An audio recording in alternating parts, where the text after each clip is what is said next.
Assalamualaikum dan salam sejahtera. Saya Cikgu Siti Aida Fariza binti Muhammad. Saya mengajar di Sekolah Menengah di Skudai, Johor Bahru. Pandemik COVID-19 yang melanda di seluruh negara, termasuklah negara kita, menyebabkan sekolah ditutup. Walau bagaimanapun, PDP tetap diteruskan walaupun dari rumah. Inilah yang kita panggil sebagai PDPR, iaitu pengajaran dan pembelajaran di rumah.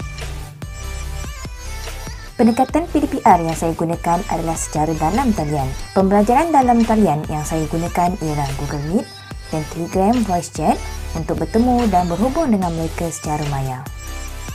Selain itu, saya juga menggunakan Google Classroom dan Telegram sebagai medium utama untuk saya menyampaikan segala maklumat dan tugasan. Google Classroom juga menjadi tempat pengumpulan hasil kerja murid.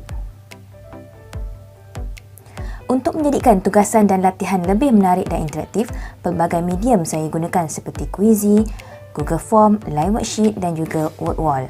Bagi saya, PDPR secara dalam talian ini merupakan kaedah pembelajaran yang memberikan kelebihan kepada saya sebagai guru.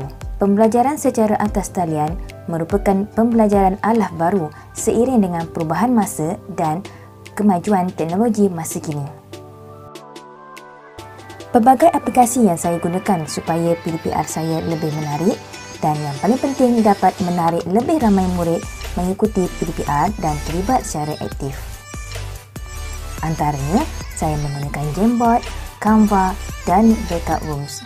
Jamboard merupakan papan tulis digital yang interaktif.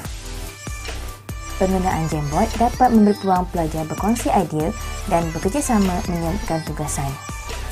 Murid juga boleh berkolaborasi dan terlibat secara aktif dalam aktiviti yang dijalankan. Seterusnya, aplikasi Canva. Aplikasi ini sangat-sangat membantu saya menghasilkan bahan pengajaran. Ia begitu mesra pengguna dan sangat menarik. Bahan dan nota pengajaran saya menjadi lebih menarik, interaktif dan disukai oleh murid. Bahan-bahan ini juga saya muat naik di YouTube channel saya untuk ditonton oleh murid pada bila-bila masa. Selain itu, saya juga menghasilkan lembaran kerja menggunakan Canva. Kemudahan akses ke internet membantu saya menghasilkan lembaran kerja yang lebih menarik, kemas dan paling penting, menarik minat murid untuk menyiapkan tugasan. Bukan itu sahaja, Canva juga boleh dijadikan medium melakukan aktiviti yang menarik. Murid dapat menyiapkan tugasan di bawah pemantauan guru. Murid juga dapat menyiapkan tugasan dengan hasil yang kreatif dan menarik. Ketiga, penggunaan breakout rooms di Google Meet dapat memudahkan murid membuat aktiviti perbincangan dalam kumpulan kecil.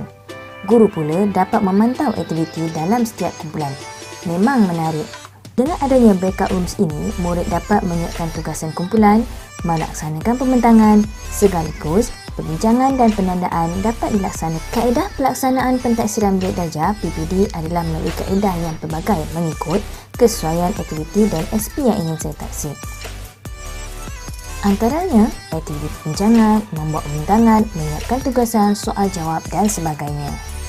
Walau hebat mana pun aktiviti yang dirancang, pastinya masih ada murid yang tidak melaksanakan PDPR. Antara usaha yang saya lakukan untuk menarik minat murid adalah dengan pertama, memberi pengiktirafan kepada murid yang hadir dalam melaksanakan tugasan PDPR. Kedua, menghargai komitmen yang diberikan. Ketiga, merekodkan pengisian amalan baik di SSTM. Semoga usaha ini menjadi contoh dan teladan kepada murid lain untuk bersemangat dalam PDPR dan membuat transformasi diri.